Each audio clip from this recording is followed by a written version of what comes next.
आदाब, मैं हूं फरमान अब्बासी। आज मेरे साथ है समाजवादी पार्टी के मुजफ्फरनगर के महानगर अध्यक्ष अलीम सिद्दीकी। उनसे करेंगे हम आज की बात कुछ तीखे सवालों के साथ। अलीम सिद्दीकी जी, आपका बहुत बहुत स्वागत है हमारे यूट्यूब चैनल पर। शुक्रिया आपका फरमान भाई। 2 दिन बचे हैं चुनाव में जी। वोट डाले जाएंगे 2 दिन बाद, लेकिन अभी तक ये काम नहीं हुआ, ज़मीन पे काम होता नहीं दिखा।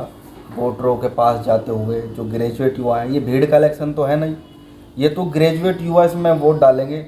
अभी तक किसी मोहल्ले में जैसे जिम्मेदार होते हैं, हमारे मान लिया सरवट है और भी लद्दा वाला है, खालापार है, और भी बहुत जगह है मुजफ्फरनगर के अंदर। आपके मुजफ्फरनगर में कहीं आपके कार्यकर्ता और आपके नेता नहीं दिखे किसी मोहल्ले में बैठे हुए कि ग्रेजुएट लोगों से बात कर रहे हो? नहीं है, ऐसा नहीं है। असल बात क्या है कि क्षेत्र इतना बड़ा है कि हर जगह हर नेता और हर कार्यकर्ता नहीं पहुंच सकता। ये तो समाजवादी पार्टी के हर कार्यकर्ता, हर नेता की जिम्मेदारी है कि वो अपने अपने क्षेत्र के वोटरों को, अपने नाते रिश्तेदारों को, सबको जागरूक करे इस वोट के लिए, क्योंकि चुनिंदा वोट डलनी है। एक गली, एक मोहल्ले में 10 वोट हैं, 20 वोट हैं, 30 वोट हैं, सब तलक तो सारे वोटरों में भी नहीं पहुंचा जाता। विधानसभा के चुनाव में भी सब जगह प्रत्याशी नहीं पहुंच सकता। फिर ये तो 44 विधानसभा का चुनाव है, तो प्रत्याशी तो सब जगह आ नहीं पाएगा। जी, मेरा सवाल प्रत्याशी से नहीं है, मेरा सवाल आपसे है कि आपके कार्यकर्ता और नेता क्यों नहीं पहुंच पा रहे हैं? हमारा तो आप आज का प्रोग्राम भी देख सकते हैं। हम आज भी तहसील में थे, उसके बाद विकास भवन भी गए, उसके बाद कलेक्ट्रेट भी गए। हम तो जितना हो सकता है लगातार जनसंपर्क कर रहे हैं। आज शाम का भी हमने प्रोग्राम लद्दा वाले में रख रखा है। अच्छा, अलीम सिद्दीकी हुए या शमशेर मलिक हुए या शौकत अंसारी हुए, इस तरह के नाम के जो व्यक्ति हैं वही क्यों दिख रहे हैं इसमें? मतलब समाजवादी पार्टी के जिलाध्यक्ष भी हैं जो विधानसभा चुनाव लड़ चुके, इसके अलावा और भी हैं, वो नज़र क्यों नहीं आ रहे इसमें मेहनत करते? नहीं, ऐसा नहीं है। हर व्यक्ति, समाजवादी पार्टी का हर नेता, हर कार्यकर्ता अपने अपने स्तर पर काम कर रहा है। बात क्या है कि अगर हम मुस्लिम मोहल्लों में रह रहे हैं तो हमें लग रहा है कि अलीम सिद्दीकी काम कर रहे हैं या शौकत अंसारी काम कर रहे हैं। आप इसे ही जाके मंडी में देखोगे तो वहाँ शलभ गुप्ता एडवोकेट भी आपको काम करता हुआ मिलेगा। अच्छा, राहुल वर्मा भी आपको काम करता हुआ मिलेगा। कपिल देव अग्रवाल भाजपा के नेता हैं और मंत्री हैं जी, उन्हें भी देखा गया है जी, नई मंडी की तरफ और जगह जगह जहाँ उनके वोट बैंक है वो उन्हें देखा गया है कि वोट की अपील करते हुए। लेकिन समाजवादी, आखिर वजह क्या है कि समाजवादी के नेता और कार्यकर्ता क्यों शर्माते हैं जाते हुए कहीं वोटरों के पास तक? सिर्फ सोशल मीडिया तक क्यों दिखते हैं कि अपील करते हुए कि वोट? मैं आपको बताऊं कि मुजफ्फरनगर में हमने सभी बूथों पे प्रभारी बनाए हैं। एक बूथ के प्रभारी जहां गौरव स्वरूप हैं, वहीं एक बूथ के प्रभारी राकेश शर्मा जी हैं, तीसरे बूथ के प्रभारी मैं स्वयं हूं। तो आपको जिस दिन अब वोट डलेगी उस दिन दिखाई देगा कि बूथ के ऊपर आपको गौरव स्वरूप भी खड़े हुए मिलेंगे, आपको राकेश शर्मा भी खड़े हुए मिलेंगे। ऐसा नहीं है, समाजवादी पार्टी ही वो पार्टी है जो सर्व समाज की बात करती है, और वो तो खाली एक वर्ग का वोट मांग रहे हैं। समाजवादी पार्टी के लोगों को प्रत्येक वर्ग का वोट मांगना है, और प्रत्येक वर्ग का वोट समाजवादी पार्टी को हमेशा से पड़ता रहा है। वोट तो मांग रहे हैं, लेकिन ज़्यादातर वो सोशल मीडिया पर दिख रहे हैं वोट मांगते हुए। धरातल पर, ज़मीन पर कार्यकर्ता नेता नज़र नहीं आ रहे। अब प्रचार का माध्यम भी बदल गया फरमान भाई। पहले ज़मीन पे जाके वोट मांगना ज़्यादा वो था, लेकिन आज हर आदमी के हाथ में मोबाइल है।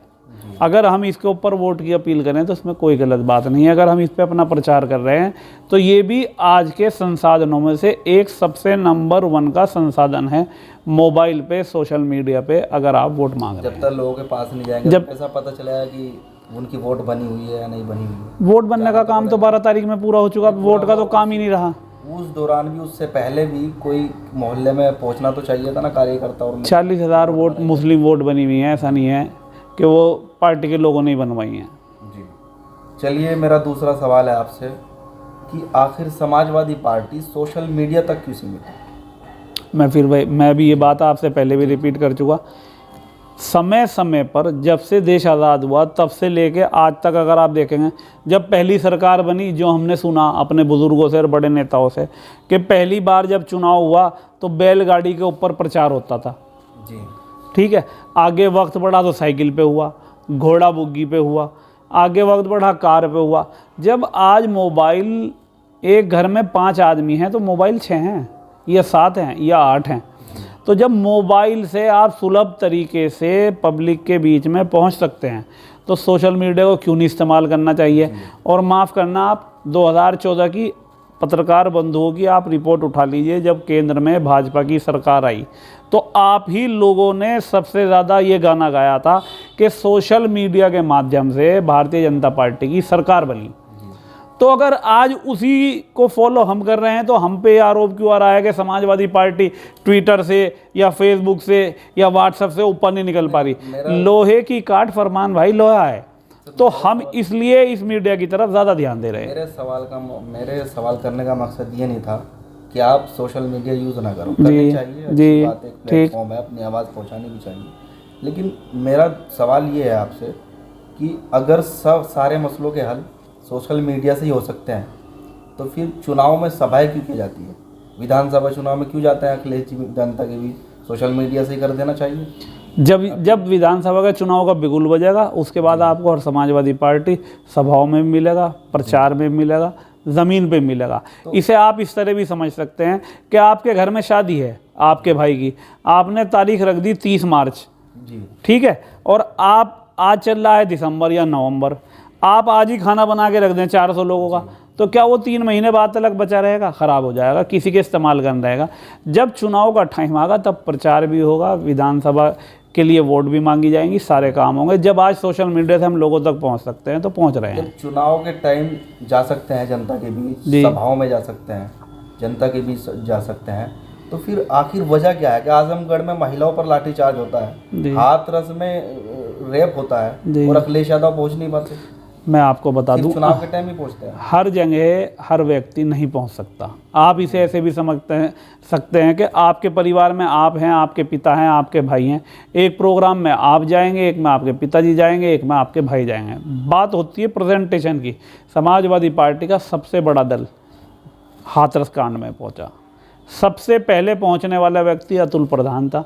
किसी पार्टी का जिस वक्त तक नेता नहीं पहुंच पाया तब समाजवादी पार्टी का नेता पीड़ित परिवार के बीच में मौजूद था। जहाँ तक बात आती है हमारे राष्ट्रीय अध्यक्ष अखिलेश यादव जी की, उनके साथ मामला ये रहा कि वे अपनी बेटी का एडमिशन कराने के लिए लंदन चले गए। कोरोना काल चल रहा है, उन्हें पता नहीं था। जैसे ही वो वहाँ जाके उतरे, लास्ट के 3 दिन एडमिशन के बचे हुए थे, उन्हें 14 दिन के लिए क्वारंटाइन कर दिया गया वहाँ।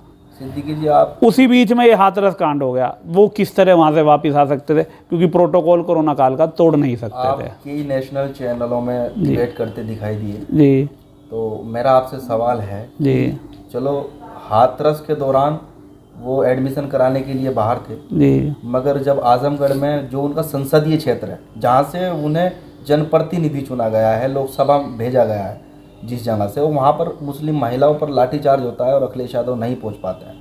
आपके सवाल में ही आपकी बात का जवाब मौजूद है। आपने अभी एक शब्द लिया कि मुस्लिम महिलाओं पर लाठीचार्ज हुआ। सिर्फ और सिर्फ राष्ट्रीय अध्यक्ष के वहाँ ना जाने की एक सबसे बड़ी वजह यही है कि जब आप जैसे पत्रकार, एक पढ़ा लिखा व्यक्ति, समाज में रहने वाला व्यक्ति, मैं तो आपको भी सामाजिक व्यक्ति मानता हूँ क्योंकि पत्रकार लोकतंत्र के चौथा स्तंभ है, जब आप भी इस तरह की बात कहेंगे कि मुस्लिम महिलाओं पर अत्याचार होने पर अखिलेश यादव नहीं गए। हुआ क्या है, पिछले 5-7 साल में भारतीय जनता पार्टी ने एक प्रोपेगेंडा रचाया। पहले नेताजी को मुल्ला मुलायम कहा जाता था, आज अखिलेश जी को कहा जा रहा है कि वो मुस्लिमों के लिए करते हैं। सिर्फ और सिर्फ इसीलिए वो वहाँ नहीं गए कि फिर उन पर यह टैग लगता कि मुस्लिम महिलाओं के लिए आके खड़े हो गए। समाजवादी पार्टी का पूरा दल वहाँ गया था, 10 लोगों की कमेटी बनाई गई थी, उन सबके परिवार की मदद की गई। मैं आपको चैलेंज करता हूँ, आप मौके पर आजमगढ़ जाओ, जिन परिवार की महिलाओं के साथ बदतमीजी करी गई थी, क्या उनके पास समाजवादी पार्टी के नेता नहीं पहुँचे, कार्यकर्ता नहीं? अगर वो ना पहुँचे हो, आप कल मेरा इस्तीफा समाजवादी पार्टी से आके ले लेना। चलिए, आजम खान के लिए क्या किया समाजवादी? आजम खान के लिए भी आप समझ लीजिए, समाजवादी पार्टी ने पहले दिन से लेके आज तक आजम खान के साथ कंधे से कंधा मिला के खड़ी है। लेकिन जहां न्यायिक प्रक्रिया की बात आएगी, क्योंकि अब यह मामला न्यायपालिका में चल रहा है, अगर उन्हें पुलिस ने ज़बरन पकड़ के बिठा रखा हो, आज ही समाजवादी पार्टी का एक कार्यकर्ता ईंट से ईंट बजाने का काम करेगा इस भारतीय जनता पार्टी की सरकार की। लेकिन हो क्या रहा है, वे बैकडोर से परेशान कर रहे हैं। बैकडोर मतलब न्यायपालिका के द्वारा कहीं ना कहीं आज उन्होंने लोगों को हॉस्टाइल कर लिया है, उसमें चाहे न्यायपालिका हो या आपके मीडिया बंधु हो, बहुत सारे लोग उनसे हॉस्टाइल हैं। इस वजह से समाजवादी पार्टी अपनी हद में रहकर उनकी लगातार मदद कर रही है। उनके लिए जो वकील अपॉइंट कर रखा है वो समाजवादी पार्टी नहीं कर रखा है। खुद उनके बहनों ही ने ये आरोप लगाया था समाजवादी पार्टी पर कि आज़म खान साहब का कहना है, वो जब मिल के आए थे अंदर से जेल से, कि सपा उनकी आवाज़ नहीं उठा रही। नहीं, जितना उनकी आवाज़ उठाएंगे उतना उनके मुकदमे भारी होते चले जाएंगे। सरकारी वकील के पास एक होता है, वह कहेगा जी इनके बाहर जाने से कानून व्यवस्था बिगड़ेगी। अगर कल उनकी ज़मानत भी हो रही तो ज़मानत खारिज हो जाएगी। समाजवादी पार्टी सिर्फ और सिर्फ इसी वजह से, तो संवैधानिक अधिकार है किसी के भी लिए, इंसाफ के लिए हमें सड़कों पर आना चाहिए, आना भी चाहिए, नेताओं का काम है।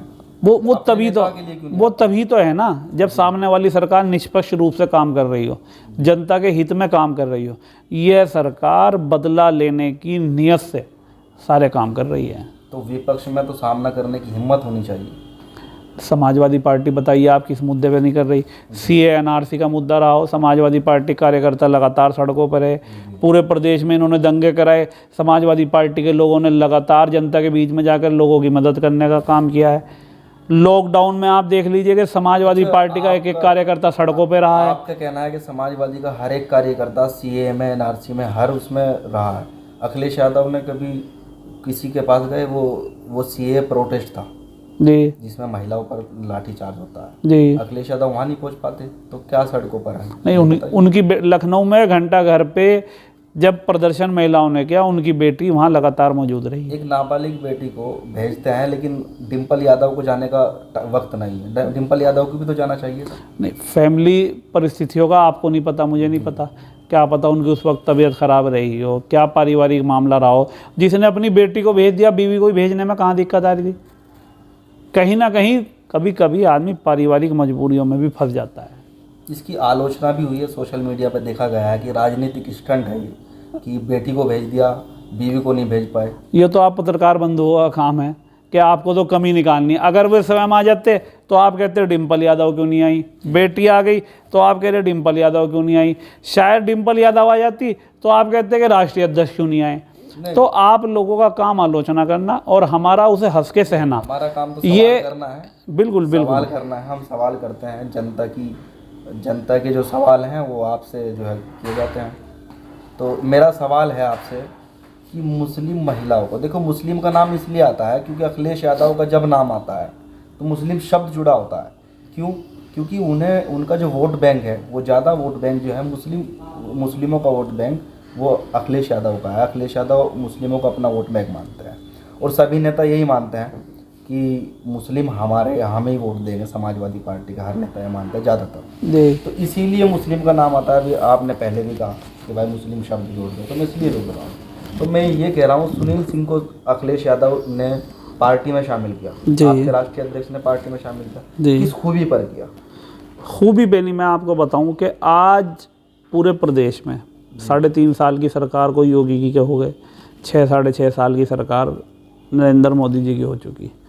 अगर आप गौर करेंगे, सबसे ज़्यादा परेशान अगर इस सरकार ने किसी समाज को किया है तो अल्पसंख्यक समाज को किया है।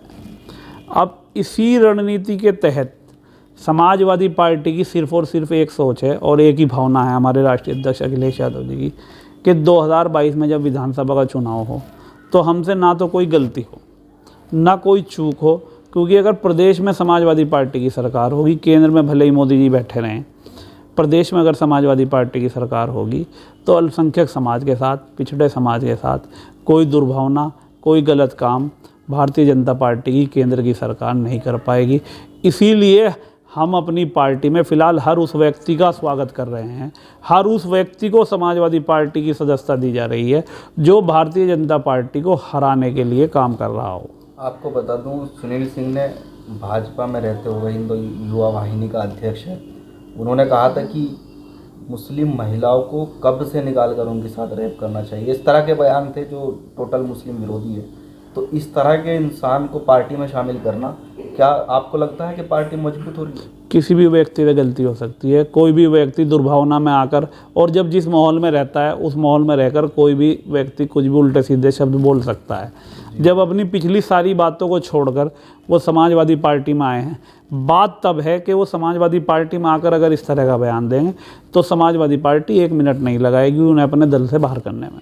इसी पर मैं आपसे सवाल करता हूं कि जनता का सवाल है जी कि सुनील सिंह को जब पार्टी में शामिल किया गया तो क्या अखिलेश यादव का फ़र्ज़ नहीं बनता था कि वो उन्हें मतलब जो है मंच से सार्वजनिक माफ़ी मंगवाते इन बयानों पे? देखिए, बहुत बड़ा दिल चाहिए होता है मंच से किसी के लिए भी माफ़ी मांगना या मंगवाना।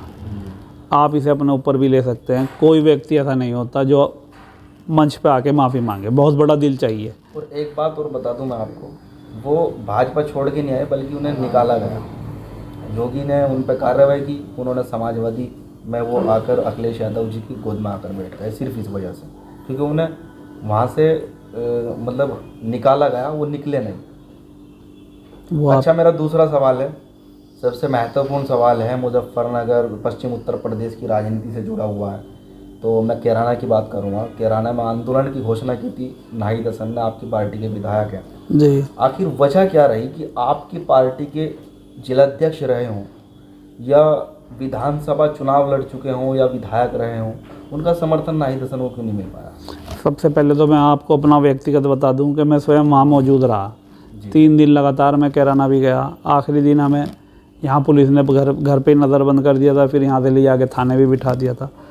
समाजवादी पार्टी का जिस दिन उन्होंने ये घोषणा की कि मैं इसमें शायद 1 या 2 तारीख थी कि उसमें कि जेल भरो आंदोलन करेंगे, उसी दिन हमारी पार्टी के प्रदेश अध्यक्ष श्री नरेश उत्तम पटेल जी ने विधायक जी को फ़ोन किया कि आप ये किस तरह क्या करना चाह रहे हैं। उन्होंने बताया जी मैं इस तरह गिरफ्तारी देना चाह रहा, मेरे क्षेत्र की जनता परेशान है।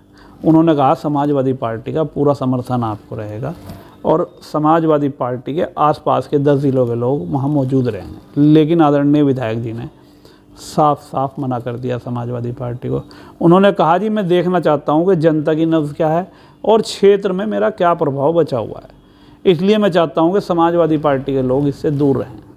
सिर्फ़ और सिर्फ इसीलिए कुछ बातें अंडरस्टूड होती हैं, सिर्फ़ और सिर्फ इसीलिए समाजवादी पार्टी ने ना उनके फेवर में कोई बयान दिया, उसके बाद ना उसके ख़िलाफ़ कोई बयान दिया। समाजवादी पार्टी की तरफ से ना तो ये लिख के आया, ना ये कहा गया कि आप वहाँ जाओ, ना ये कहा गया कि आप वहाँ ना जाओ। तो एक सीधी सी बात हो गई कि आपको अगर मदद करनी है तो मदद कर दो, नहीं करनी है तो नहीं कर दो। चलिए, आप हमारे चैनल के माध्यम से क्या संदेश देना चाहते हैं? मैं तो आपके चैनल के माध्यम से इस प्रदेश की जनता को, देश की जनता को कहना चाहूँगा कि कोरोना के इस काल में आप लोग देख सकते हैं कि भारतीय जनता पार्टी ने जनता की मदद, किसी भी समाज की मदद नहीं की है और शायद ये आगे भी नहीं करेंगे। अब आगे टीके लगने का काम शुरू होना है, उसमें भी देश की जनता को ये लूटने का काम करेंगे। मैं तो आपके माध्यम से सिर्फ़ और सिर्फ ये अपील करूँगा कि 2022 के चुनाव में समाजवादी पार्टी को वोट करें, समाजवादी पार्टी की सरकार लाएं, क्योंकि समाजवादी पार्टी है जो सर्व समाज की बात करती है, हिंदू और मुसलमान को भाई भाई कहने की बात करती है। जय हिंद, जय समाजवाद। शुक्रिया बहुत।